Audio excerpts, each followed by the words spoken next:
The Community and Public Sector Union says more needs to be done to help protect public servants working for Medicare in Centrelink.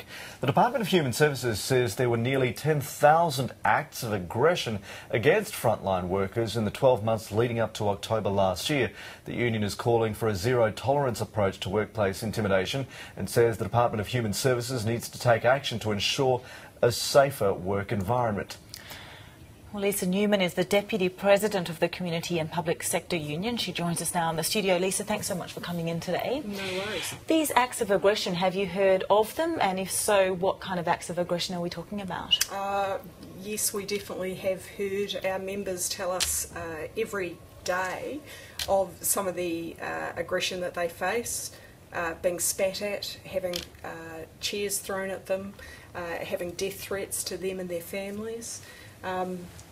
Yeah, it's not normal, but unfortunately it is the working reality that they face. It's not really a new problem, so to what degree has it increased over the period of time?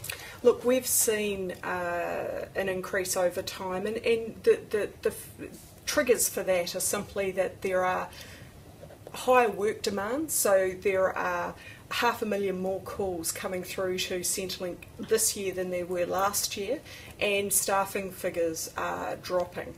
So staffing numbers play an absolute key, and what we want to see is more permanent, well-trained staff to deal with the complex issues that people face. Our members have told us that the 3 triggers for client aggression are financial stress, waiting times and queues, which comes back to staffing, and of course drug, mental health and alcohol problems.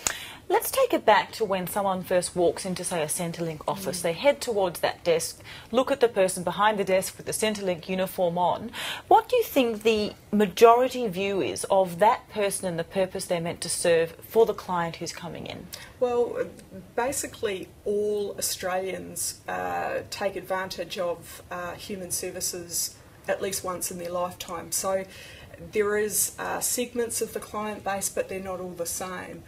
We know that if you're unemployed, you will generally be waiting longer than somebody with a family's payment.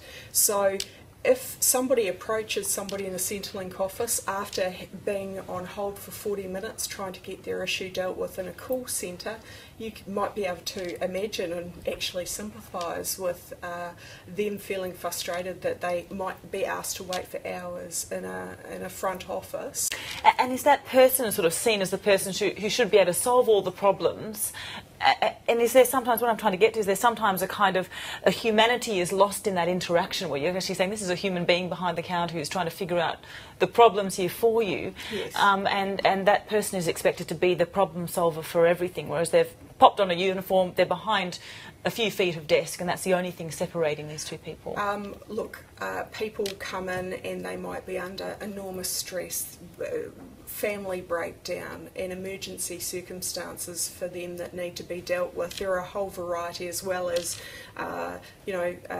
applying for a pension or reporting incapacity. There's a whole lot of needs, but when you deal with anybody, when you want something from somebody, you need to be assured that you're going to have the right answer from that person, and that person is trained. Unfortunately, what we're seeing is people being put in one queue and then move to another queue, and they're dealing with a new person each time, aren't they? Exactly. And so you're starting all over again in many cases. It can be sometimes that case. So look, staffing is a key problem. We think zero tolerance to client aggression and unacceptable behaviour needs to be a part of the solution. Can that be dealt with by Human Services internally, though, because it doesn't really explain or necessarily mitigate the external actions of someone else sitting on the other side of the counter? Look, I think people can be fixated by the most violent type of incidents, and those are like lightning strikes. They're incredibly hard to predict and prepare against, but there is a level of client aggression and violence in these workplaces that has become normalised, and what we are wanting to work with the department to do is to educate staff that this is not acceptable, and to educate clients that if there is unacceptable behaviours, there has to be consequences for that.